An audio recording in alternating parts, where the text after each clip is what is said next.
Assalamualaikum warahmatullahi wabarakatuh. Bertemu kembali dengan saya, Ibu Siti Tienti Wahyuni Nasution, Magister Pemikiran Islam dalam bidang studi Sosiologi di SMA Islam An-Nizam, Medan. Apa kabar anak-anak?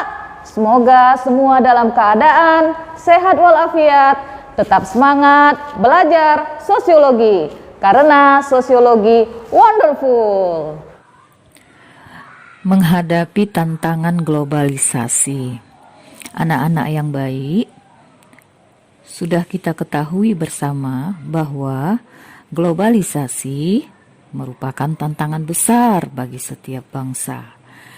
Di satu sisi, setiap bangsa tidak ingin tergilas oleh arus globalisasi yang akan melunturkan identitas jati diri bangsanya. Namun, di sisi lain tidak mungkin suatu bangsa menutup diri di tengah kebergantungannya pada bangsa lain.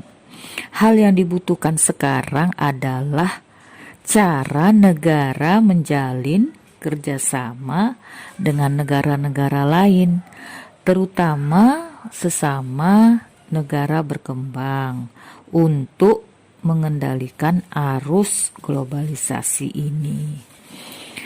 Di bidang ekonomi misalnya, kerjasama negara-negara ini harus dapat memperjuangkan tatanan ekonomi yang lebih baik, antara lain mendorong terciptanya hukum internasional yang dapat menjamin peningkatan kesejahteraan masyarakat di negara berkembang. Kerjasama negara-negara ini harus dapat mendorong hadirnya aturan yang dapat mengatur aktivitas perusahaan multinasional di suatu negara. Nah, anak-anak yang baik, di bidang budaya, di sini harus ada upaya untuk mendorong berkembangnya potensi-potensi budaya lokal masyarakat. Nah, pemerintah harus memberi perhatian yang sama pada pengembangan kebudayaan daerah dan bukan saja hanya memfokuskan diri pada sisi pertumbuhan ekonomi saja. Dengan demikian akan tumbuh ketertarikan masyarakat akan budaya sendiri. Kebudayaan komunitas lokal akan menjadi tuan di rumahnya sendiri. Caranya dapat dimulai dengan memberikan apresiasi yang baik kepada setiap kalangan yang mengusahakan perkembangan kebudayaan daerah. Dengan demikian akan tumbuh kreativitas atau kreasi-kreasi baru dari mereka yang tidak mustahil akan diminati pula oleh orang-orang asing. Untuk itu, tentu harus dibarengi dengan upaya mendorong kesadaran masyarakat untuk merespon arus budaya asing dengan baik. Budaya yang baik diterima dan yang tidak baik dibuang. Hal ini dapat dilakukan dengan pola pendidikan yang baik, ya nak? Nah, oleh karena itu pemerintah harus juga memberikan perhatian yang cukup terhadap bidang ini. Pendidikan merupakan jembatan emas menuju suatu masyarakat yang cerdas, bermoral, serta berbudaya. Menurut Selo Sumarjan, untuk menghadapi tantangan global, bangsa Indonesia membutuhkan unsur-unsur kepribadian sebagai berikut. 1. setiap individu harus mempunyai pengetahuan yang luas. 2. Harus mempunyai keahlian. 3. Mempunyai cita-cita hidup. 4. Memiliki rasa harga diri dan kepercayaan diri untuk ikut serta dalam tata masyarakat. Yang kelima, memiliki kesadaran akan hak dan kewajiban sebagai warga negara. Yang keenam, berperilaku sesuai nilai-nilai sosial dan kaidah-kaidah hukum. Berikutnya, mempunyai kemampuan dan kebiasaan berpikir secara rasional. Oke, jadi inilah unsur-unsur kepribadian yang diperlukan untuk menghadapi tantangan global menurut Bapak Selo Sumarjan. Sementara itu, menurut Talcott Parsons, agar komunitas lokal dapat mengikuti perkembangan zaman dan tetap mempertahankan jati diri bangsa, harus bisa memperhatikan dan mempertahankan sistem-sistem sosial. Parsons menyebutkan ada 4 fungsi penting yang mutlak dibutuhkan oleh sistem sosial atau komunitas lokal, yaitu adaptasi, pencapaian tujuan atau goal attainment, integrasi, dan latensi. Nah, ini semua wajib dimiliki oleh setiap sistem komunitas lokal agar tetap bertahan dan jati diri bangsa tetap terjaga. Nah, kita bahas satu persatu ya.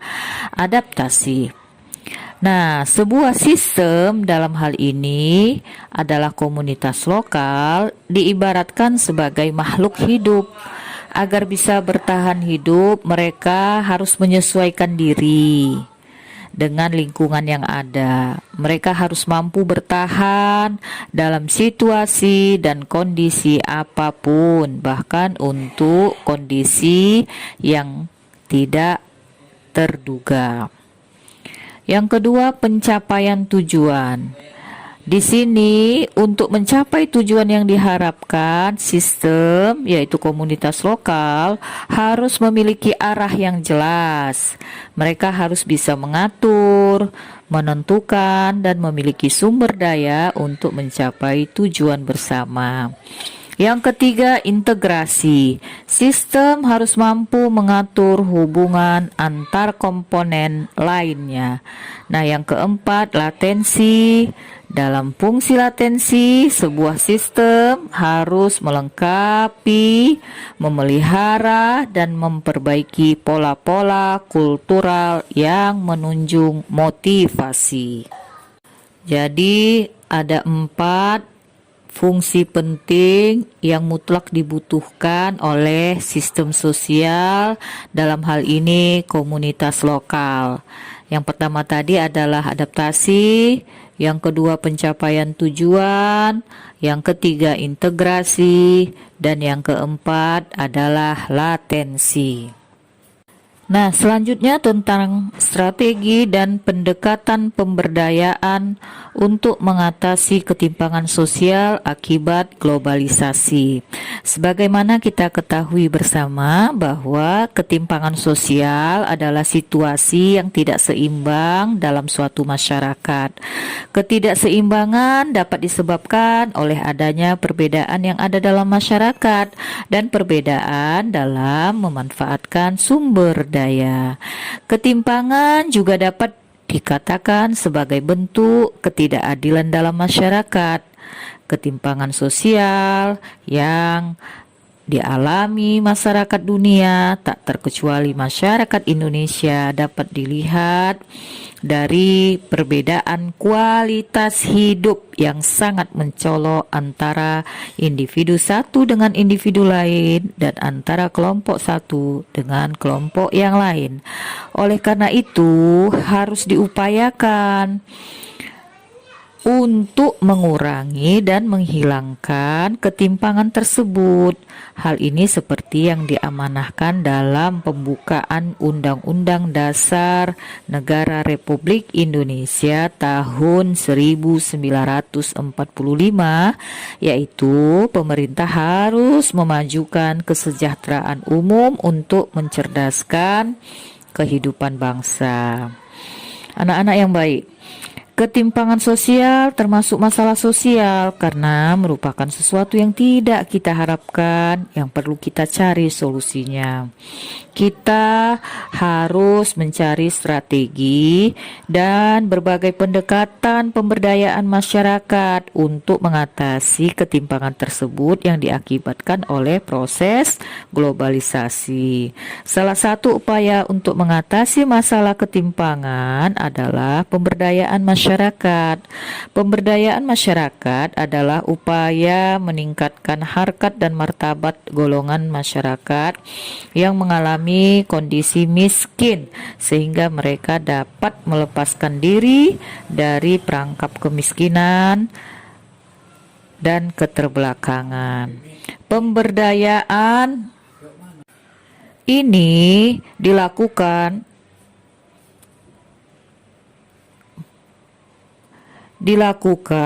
untuk membangun kemampuan masyarakat dengan mendorong, memotivasi, membangkitkan kesadaran akan potensi yang dimiliki dan mengembangkan potensi menjadi tindakan yang nyata. Menurut Jim Leaf, konsep pemberdayaan memiliki hubungan erat dengan dua konsep, yaitu konsep power atau daya dan disadvantage atau ketimpangan. Ya. Sebagai upaya pemberdayaan masyarakat, Jim Leaf mengidentifikasi beberapa jenis kekuatan atau power yang dimiliki masyarakat untuk dapat digunakan memberdayakan mereka. Jenis kekuatan tersebut antara lain, yang pertama, kekuatan atas pilihan pribadi. Yang kedua, kekuatan dalam menentukan kebutuhan sendiri. Yang ketiga, kekuatan dalam kebebasan berekspresi.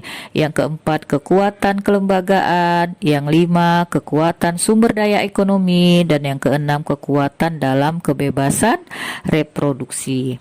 Selain mengidentifikasi kekuatan yang dapat digunakan sebagai pemberdayaan, agar upaya pemberdayaan dapat berjalan secara efektif, diperlukan pula investigasi terhadap faktor-faktor penyebab atau akar permasalahan. Setelah itu barulah dilakukan strategi dalam upaya pemberdayaan masyarakat. Jim Leaf membagi strategi pemberdayaan tersebut menjadi 3. Yang pertama, pemberdayaan melalui perencanaan dan kebijakan yang dilaksanakan dengan membangun atau mengubah struktur dan lembaga yang dapat memberikan akses yang sama terhadap sumber daya, pelayanan, dan kesempatan berpartisipasi dalam kehidupan masyarakat. Yang kedua, pemberdayaan melalui aksi-aksi sosial dan politik yang dilakukan perjuangan politik dan gerakan dalam rangka membangun kekuasaan yang efektif. Dan yang ketiga, pemberdayaan melalui pendidikan dan penumbuhan kesadaran yang dilakukan dengan proses pendidikan dalam berbagai aspek yang cukup luas. Hal ini dilakukan untuk membekali pengetahuan dan keterampilan masyarakat lapisan bawah sehingga kekuatan mereka meningkat. Nah, anak-anak yang baik, selain ketiga strategi di atas, ada beberapa strategi pemberdayaan masyarakat yang lainnya, yaitu yang pertama, memulai dengan tindakan mikro, tetapi memiliki konteks makro dan global yang berupa proses pembelajaran terhadap masyarakat lokal agar mereka dapat memahami setiap kebijakan tentang sesuatu yang baru dengan pandangan atau wawasan yang luas. Yang kedua, membangun kembali kelembagaan masyarakat melalui peran serta masyarakat, karena masyarakatlah yang tahu kebutuhan hidupnya, sehingga berbagai lembaga diciptakan oleh masyarakat itu sendiri. Yang ketiga, pengembangan kesadaran rakyat yang diperlukan adalah tindakan politik yang berbasis pada kesadaran rakyat untuk membebaskan diri dari belenggu kekuatan-kekuatan ekonomi dan politik yang menghambat proses demokratisasi di berbagai bidang.